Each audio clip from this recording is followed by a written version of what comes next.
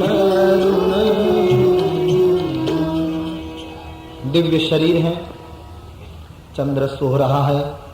यहाँ एक बात बहुत महत्व की बताई है कि भगवान शंकर जी के हाथ बड़े लंबे हैं, वो तो ठीक हैं, लेकिन मुनि के वस्त्र भगवान शिव जी ने पहने। पहली बार वर्णन मिला। शादी के लिए गए जब ब्याहने को, तब केवल एक मृग चर्म मर्यादा की खातिर रखा, बाकी दिगंबर रहे। जब समाज के बीच में शिव जी गए तो कपड़े नहीं पहने, और जब एकांत में कैलाश के शिखर पर पत्नी के सिवा और कोई नहीं है, वहां यदि बिल्कुल दिगंबर रहे होते तो भी कोई सवाल नहीं था, लेकिन वहां उसने कपड़े पहने। क्यों? उल्टा क्यों? परिधन मुनि चीरा। 2-3 बातें उससे फलित होती हैं। एक तो भगवान शंकर ने दुनिया को ये शिक्षा दी कि मैं समाज के बीच में जब गया तब जैसा था वैसा गया, और एकांत में जब बैठा तब मर्यादा से बैठा। इसका मतलब ये हुआ कि समाज के बीच में हम जाए तब हमारा व्यक्तित्व छिपाए ना, जैसे हैं वैसे, दंभ ना करे, जो हमारा मौलिक रूप है बस हम ऐसे हैं, और एकांत में मर्यादा का निर्वाह करें। समाज में जैसे हैं वैसे रजुआत। एकांत में जो मर्यादा का निर्वाह करता है वो पूरे संसार में भी संत बन सकता है, और जिसका एकांत बिगड़ जाता है वो हिमालय की कंदरा में भी पूरा संसारी है। क्या फर्क? तो समाज के बीच में जब हम जाए तब जैसे हो वैसे पेश हो जाए, जैसे संत लोगों ने अपने जीवन को रजू कर। हमारे हरि अवगुण चित्ते नाथ, जैसे हैं रजू हो गए सूरदास। कोई पाखंड कोई दंड जगत के सामने नहीं रखा, खुली किताब की तरह जीवन रख दिया। हम ऐसे हैं बस, देख लो। हमारे हरि अवगुण चित्त ना धरो, हमारे हरि अवगुण चित्त ना धरो।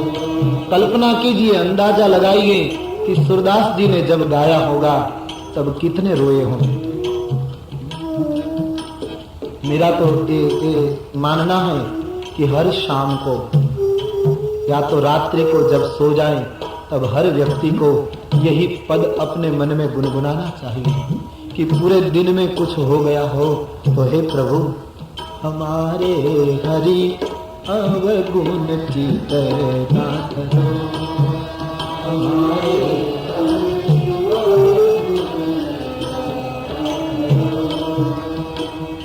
समदर्शी है नाम तिहारो, समदर्शी है समदर्शी है नाम तिहारो,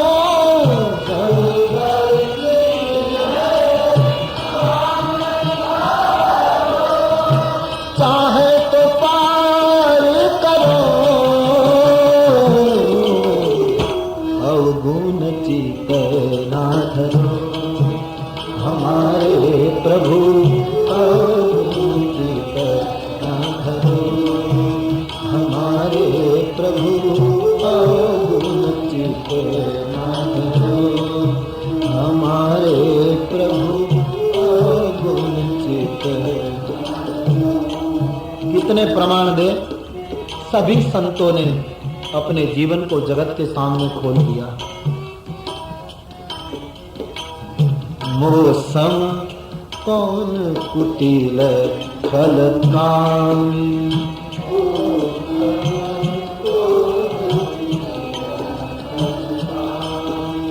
मौसम कौन कुटिल फल कामी,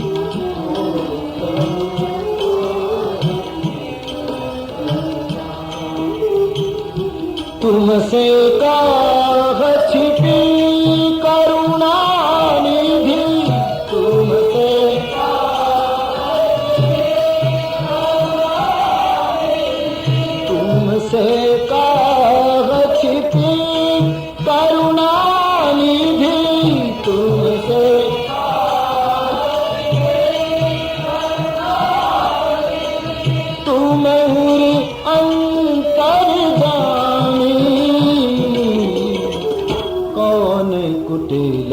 फल खाई मौसम कुटिल फल खाई मौसम कुटिल फल खाई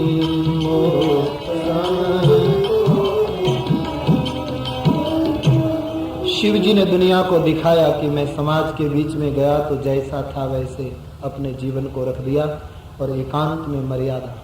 दूसरी बात, भगवान शंकर शायद एकांत में दिगंबर बैठते हैं, लेकिन गोस्वामी जी ने मजबूरन बलात् उसको कपड़े पहना दिए। शंकर जी ने पूछा तुलसीदास जी को कि महाराज आप वर्णन में मुझे कपड़े क्यों पहनाते? बोले महाराज अब आप राम कथा कहने जा रहे हैं और राम कथा मर्यादा पुरुषोत्तम की कथा है, तो मर्यादा पुरुषोत्तम की कथा कहनी है तो आपको भी मर्यादा से बैठना चाहिए। भागवत की कथा करें और सुखदेव जी दिगंबर बैठे तो चलेगा, वहां सुखदेव जी दिगंबर बैठे हैं वो चलता है क्योंकि भागवत जी की कथा, यहाँ तो मर्यादा की कथा है, इसलिए आप भले ही शिव रहें लेकिन आपको भी मुनि के कपड़े पहनने पड़ेंगे। तो परिधन मुनि चीरा, मुनियों का देश, मुनि के कपड़े। और वर्णन किया है जटा जटा मुकुट सुर सरित सिर लोचन नलिन दिशार, मस्तिष्क पर जटा गंगा की धारा बह रही, नेत्र कमल की तरह और विशाल है, नीलकंठ है, लावण्य के निधि हैं और बाल चंद्र सु जटा मुकुट सुर सरित सिर लोचन नलिन विशाल, जटा मुकुट सुर सरित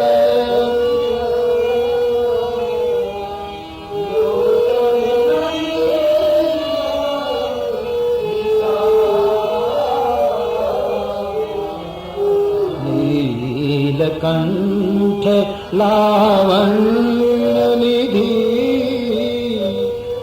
सोह बाल विधुभाल, नीलकंठ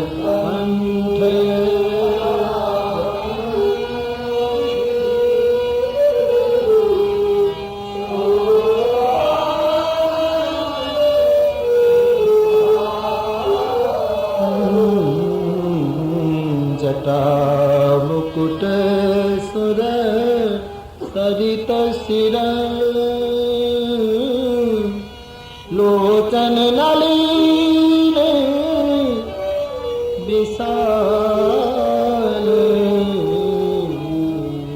जटा मुकुट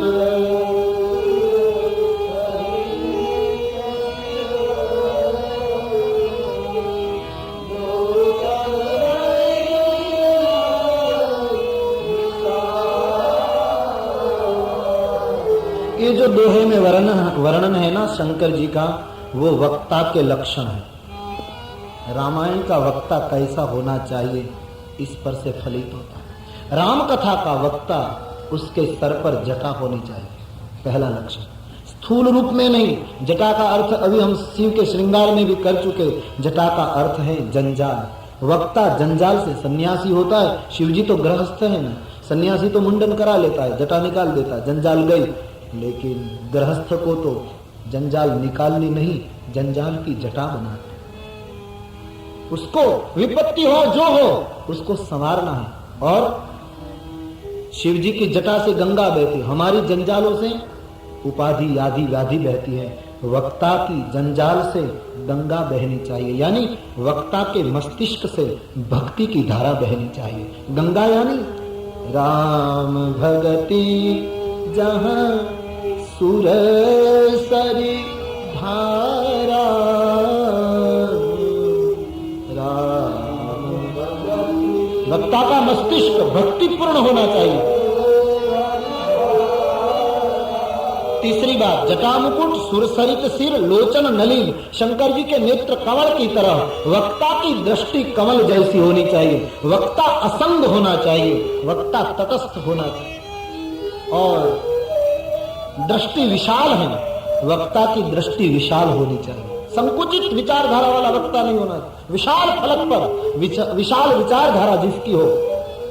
नील कंठ लावण्य निधि सोहबाल विधुभाल नील कंठ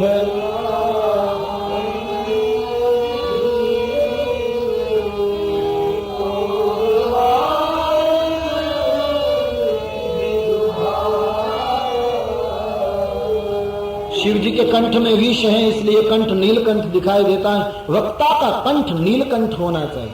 प्याले में पानी है तो आप ऐसे करोगे तो पानी निकलेगा, दूध है तो दूध निकलेगा।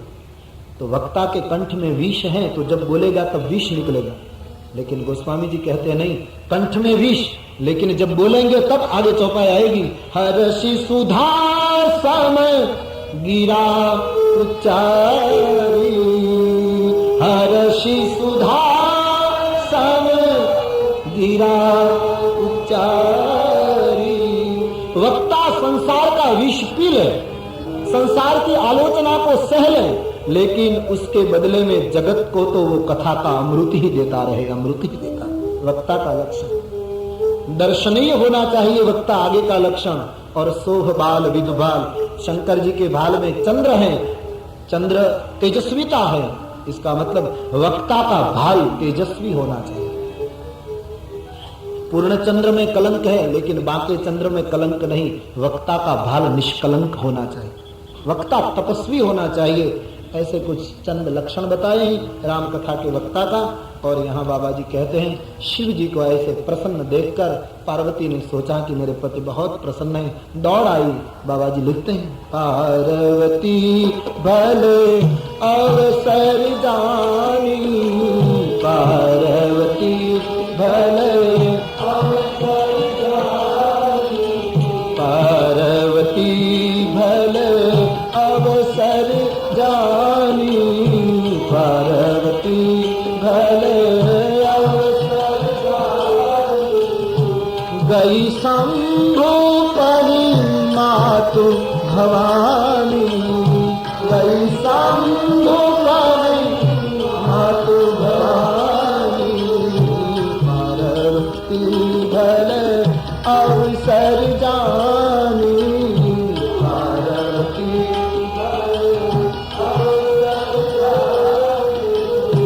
जानी प्रिया आदरि अति कीन्हा, जानी प्रिया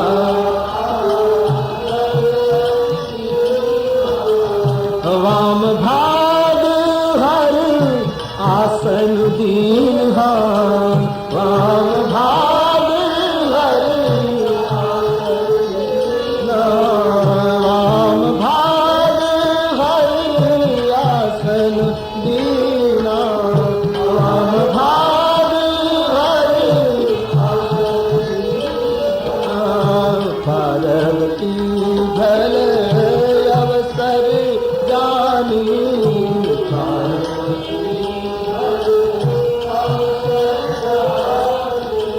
पार्वती भले अवसर जानी।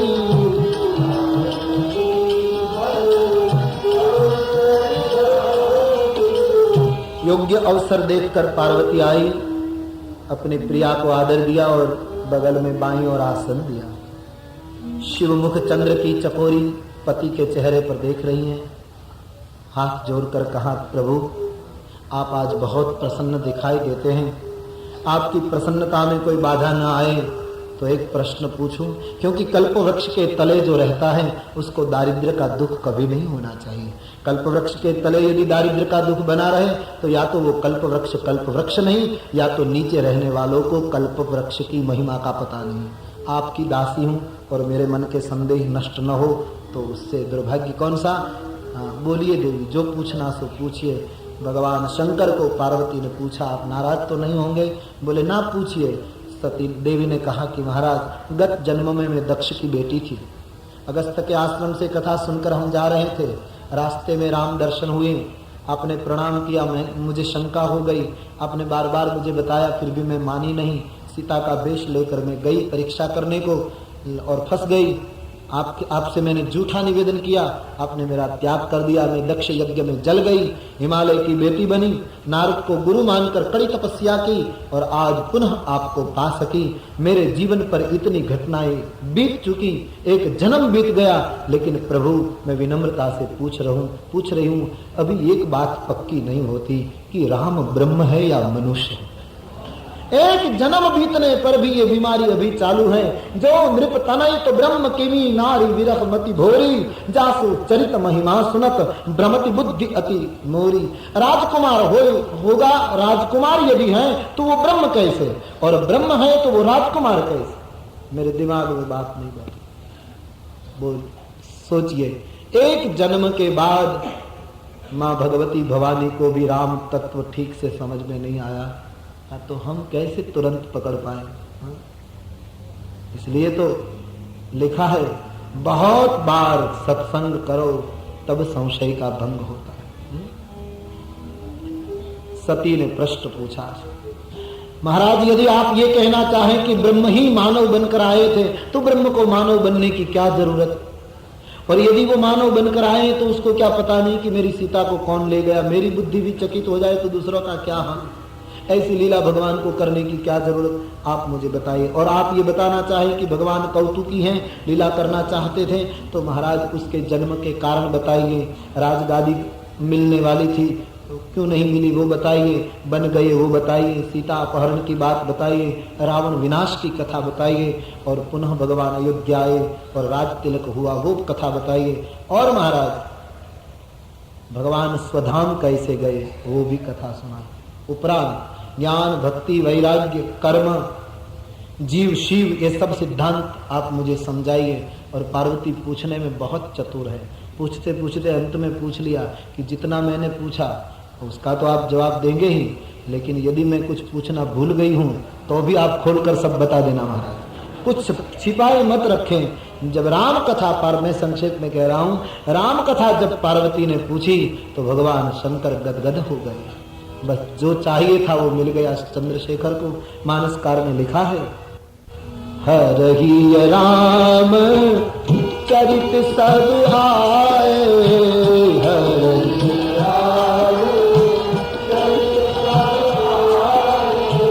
हरहि राम चरित सब आए,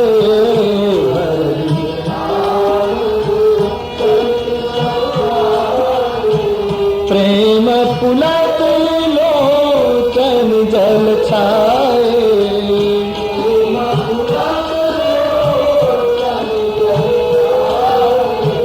हरहि राम चरित सब आए।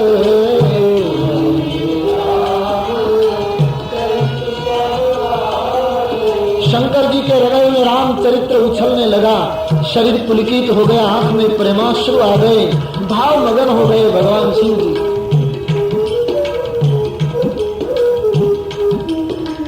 मगन ध्यान रस दंड युग पुनि मन बाहिर की, रघुपति चरित महेश तब हर्षित बरने। दो क्षण के लिए ध्यान रस में शिव जी डूब गए और भीतर ही भीतर परमात्मा को स्तुति करने लगे, भगवान की स्तुति की है। जिसको जानने के बाद संसार भर की भ्रांति का नाश होता है, जिसको जानने के बिना झूठा भी सच प्रतीत होता है, वो परमात्मा की वंदना की है। आइए संक्षेप में सुने और गाए। मंगल भवन या मंगल आरी, मंगल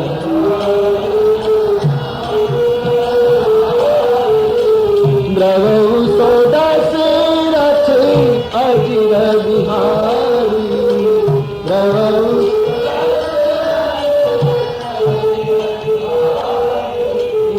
बंदौ बाल रूप सोई राम।